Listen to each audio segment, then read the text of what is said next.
அஸ்ஸலாமு அலைக்கும். உடைச்ச கோதுமை வச்சு ஒரு அருமையான டேஸ்ட்டில் இந்த ஹல்வா ரெடி பண்ணிக்கலாம். ஒரு கிளாஸ் அளவுக்கு நான் வந்து உடைச்ச கோதுமை எடுத்திருக்கேன். ஒரு ஸ்பூன் அளவுக்கு நெய்யில் வந்து நம்ம எடுத்து வச்சுருக்க ரவையை நல்லா பொன்னிறமாக நல்லா செவந்து வர அளவுக்கு நல்லா வறுத்துக்கலாம். நல்லா வாசனையோட கருகிடக்கூடாது. எந்த கிளாஸால் கோதுமை எடுத்தோமோ அதே கிளாஸால் 2.5 கிளாஸ் அளவுக்கு கொதித்த தண்ணியை வந்து சேர்த்துட்டு ஒரு 1/4 சிட்டிகளுக்கு உப்பும் சேர்த்து ஒரு ஏலக்காவை நான் தட்டிட்டு சேர்த்துருக்கேன். நல்லா அடி பிடிச்சிடாமல் கை விடாமல் நல்லா கிண்டிட்டு எந்த கிளாஸால் நான் கோதுமை எடுத்தனோ அதே கிளாஸாலே பார்த்தீங்கன்னா ஒரு கிளாஸ் அளவுக்கு நாட்டு சக்கரை சேர்த்து 1/2 கிளாஸ் அளவுக்கு தண்ணியில் நல்லா கொதிக்க வச்சு எடுத்து வச்சுக்கிட்டேன். நல்லா வந்து நம்ம சேர்த்த தண்ணியோட நல்லா அந்த கோதுமை நல்லா வெந்ததுக்கப்புறம் நம்ம ரெடி பண்ணி வச்சுருக்க பாவையும் சேர்த்துக்கலாம்.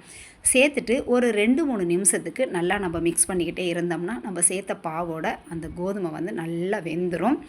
வெந்ததுக்கப்புறம் பார்த்திங்கன்னா எக்ஸ்ட்ரா நான் 1 ஸ்பூன் அளவுக்கு பார்த்திங்கன்னா நெய்யும் சேர்த்துக்கிறேன். உங்களுக்கு அதிகமாக நீங்கள் நெய்யெல்லாம் சேர்க்கணுன்னா நீங்கள் சேர்த்துக்கங்க. நான் வந்து ஃபஸ்ட்டு 1 ஸ்பூன் சேர்த்துருக்கேன், இப்போது 1 ஸ்பூன் சேர்த்துருக்கேன். ஒரு கைப்பிடி அளவு முந்திரி எடுத்து ஒரு 1 ஸ்பூன் அளவுக்கு நெய்யில் நம்ம தாளிப்பும் கொடுத்து இந்த மாதிரி ரெடி பண்ணோம்னா நல்லா அருமையான டேஸ்ட்டோட பார்த்திங்கன்னா இந்த ஹல்வா ரெடி ஆகிடும். ஸ்கூல் விட்டு வர்ற பிள்ளைங்களுக்கு இந்த மாதிரியெல்லாம் ஹெல்த்தாக நம்ம ஸ்நாக்ஸ் ரெடி பண்ணி கொடுக்கலாம். தேங்க்யூ ஃபார் வாட்சிங்.